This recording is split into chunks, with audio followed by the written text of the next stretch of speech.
La frontière véritable est celle aujourd'hui qui sépare les progressistes des nationalistes.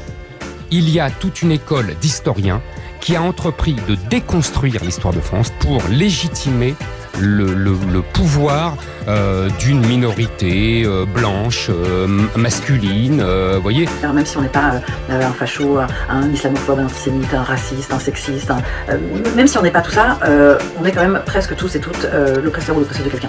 Les gens qui ont fait ce pays depuis 1000 ans, qui permettent aux derniers arrivés de vivre généreusement, se font insulter et on leur dit « mais vous avez un privilège blanc ». Oui, le privilège d'avoir bossé dans les usines de Zola, oui. Le privilège d'avoir crevé de faim au XVIIe siècle. C'est ça le privilège blanc. Les hommes ont énormément de privilèges. Ils en ont encore plus s'ils sont blancs, s'ils sont hétérosexuels, s'ils sont de classe moyenne ou supérieure.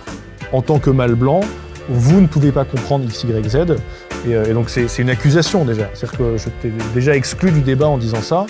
Et donc forcément, ils ne croient pas en fait à cette idée de débat. D'ailleurs, ils disent pas, il ne faut pas débattre, il faut combattre. Grosse campagne de propagande à balle sur les valeurs que sont l'équité, l'égalité, aussi à balle sur tous les problèmes intersectionnels d'oppression, tout ça. On y va à balle là-dessus, comme ça, dans 6 mois. Au moins, on aura, si on n'a pas gagné, on aura plein de camarades formés. Voilà, c'est le plus important. Si un enfant, je le répète, vient dire « ah bah non, je suis pas une fille, je suis un garçon », on doit le prendre en cause, on doit ne plus l'appeler elle, on doit admettre son nouveau prénom. Et puis quoi encore ? Inédit, il et elle, bientôt sur TF1. Mais c'est de la propagande. Bah évidemment que non. Moi par exemple je vis avec un homme déconstruit et j'en suis hyper heureuse. Je pense que si ma grand-mère de 83 ans elle est capable de se déconstruire et de comprendre ce que c'est la non-binarité, finalement tout le monde peut le faire. Étant même une femme cis, blanche, extrêmement privilégiée, effectivement, je peux par ignorance, par maladresse, par inattention aussi parfois, ne pas parler correctement des personnes trans, intersexes, non-binaires, queer, homo, non-blanches, porteuses de handicap, bref, tout ce que je ne suis pas. Alors reprenez-moi, vous avez raison, soyons intraitables. Vous n'êtes pas un homme. Ah non.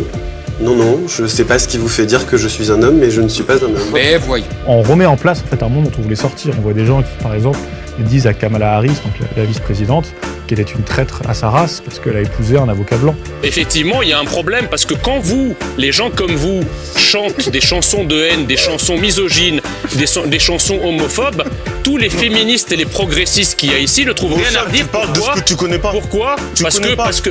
Parce que vous êtes noir. En réalité, c'est presque plus facile de réussir quand on est fils d'immigrés noirs et PD que quand on est fils de français de souche, entre guillemets, blanc et hétérosexuel. Je pense que maintenant... Moi, je trouve que c'est horrible ce que vous dites. Personnellement, moi je suis bisexuel. D'accord, je suis pas. On va bloquer la puberté de ces enfants, parce que pour qu'ils décident après quel est leur genre. Mais vous vous rendez compte, on est vraiment dans le docteur Mengele, quoi. Nous protégeons ces enfants. Madame. On va prendre votre garçon, on va l'élever comme une fille, on va lui faire porter des robes, on va lui faire des cheveux longs, on va lui couper ce qui lui reste de son appareil génital, on va l'appeler Brenda, et tout va bien se passer. Et on demande à des enfants de 11 ans de répondre à ces questions.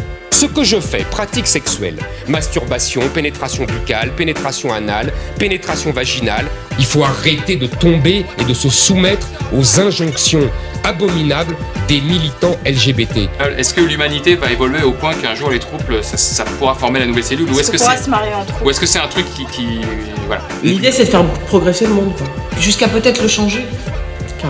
Carrément, non. On est des ouf. Et je dois voir ces changements, non pas comme quelque chose de dangereux, mais comme tout simplement un fait sur lequel il va falloir le prendre avec optimisme. Ferme ta gueule! Allez même niquer vos grands-mères! J'ai rien à voir avec ça, moi! Mais vous êtes des malades, vous, quoi! Et c'est possible. Et on le fera. Et voilà aujourd'hui ce que c'est qu'être progressiste.